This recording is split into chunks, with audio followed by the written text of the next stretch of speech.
এখন ভিডিও না দিতে দিতে আলসেমি ধরে গেছে। শুধু বলি আজ ভিডিও আপলোড করুম, কাল ভিডিও আপলোড করুম, এমন করতে করতে আর ভিডিও আপলোড করা যায় না। শেষে দেখা যায় মেমোরি ফুল হয়ে যায় ভিডিও করতে করতে। ভিডিও করতে তো কোনো প্রবলেম হয় না, প্রবলেমটা হইতেছেই ভয়েস ওভার দেওয়া।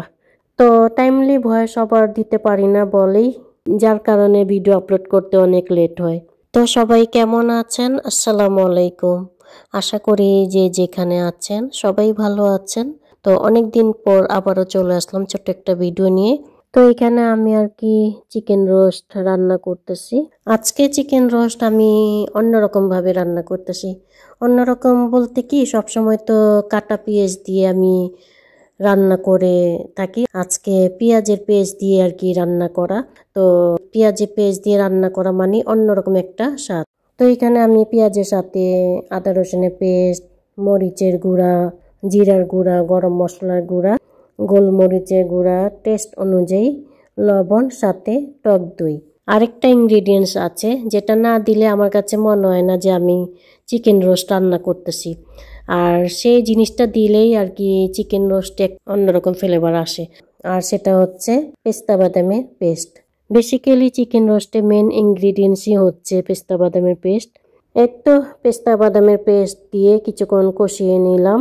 আর আমরা তো ঢাকায় মানুষ, তাই ঝাল খেতে খুবই লাইক করি, এই জন্য কয়েকটা কাঁচামরিচ দিয়ে দিলাম।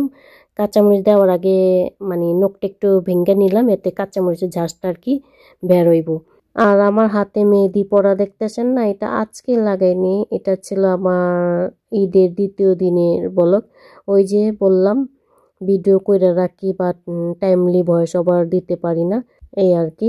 তো যাই হোক, একটা জিনিস আপনাদের মাঝে শেয়ার করুম, যেটা আমি আর কি ফালা দিতে চেয়েছিলাম, বাট সেই ফেলে দেওয়া জিনিসটাই আমাকে উল্টা সারপ্রাইজ দিয়ে দিল। তো কি জিনিস সেটা তো একটু পরেই জানতে পারবেন। তো দেখতেই পাচ্ছেন এখানে আমি ফ্রাই করা চিকেন দিয়ে কিছুক্ষণ আর কি কষিয়ে ঢেকে রাখবো এবং ঢাকার মধ্যে আমার রান্না হয়ে যাইব। তো ফাইনালি আমার চিকেন রোস্ট রান্না করা হয়ে গেছে। দেখতেই পাচ্ছেন গ্রেভির লুক কতটা ইয়ামি হয়েছে, আর সত্যি খেতে খুবই ইয়ামি হয়েছিল। সেই সাথে রান্না করেছিলাম সাদা পোলাও। তো এটা ছিল আমাদের লাঞ্চ মেনু। সো খাওয়া দাওয়ার পরে ফিরে আসবো আপনাদের মাঝে, সেই পর্যন্ত সঙ্গে থাকুন। তো এই সেই জিনিসটা যেটা আমি ফেলতে চাইছিলাম, বাট আমাকে তো ফালাইতে দিল না, উল্টা আমাকে সারপ্রাইজই দিয়া দিল। তো গত কোনো এক ভিডিওতে আমি আমার এই অর্কিড গাছটা দেখেছিলাম, তখন তো ফেলে দেওয়ার কথা ছিল, বাট দেখি ছোট ছোট কলি ধরেছিল। তো সেই কলি থেকে মাশাআল্লাহ কি সুন্দর আমার ফুল ফুটে উঠেছে। তো প্রথম আমার এই অর্কিড ফুলের গাছ ডালগুলো একসাথে জয়েন্ট ছিল, বাট একটা ডাল জয়েন্ট থেকেই আলাদা হয়ে গেছে।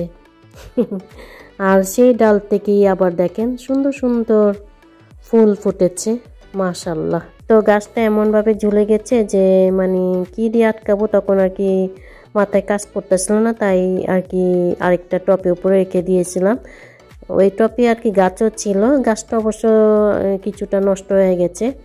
তো আই হোপ আমার এই ছোট্ট ব্লগটি আপনাদের কাছে ভালো লেগেছে। ভালো লাগলে অবশ্যই আমার চ্যানেলটি সাবস্ক্রাইব করে আমার পাশে থাকবেন।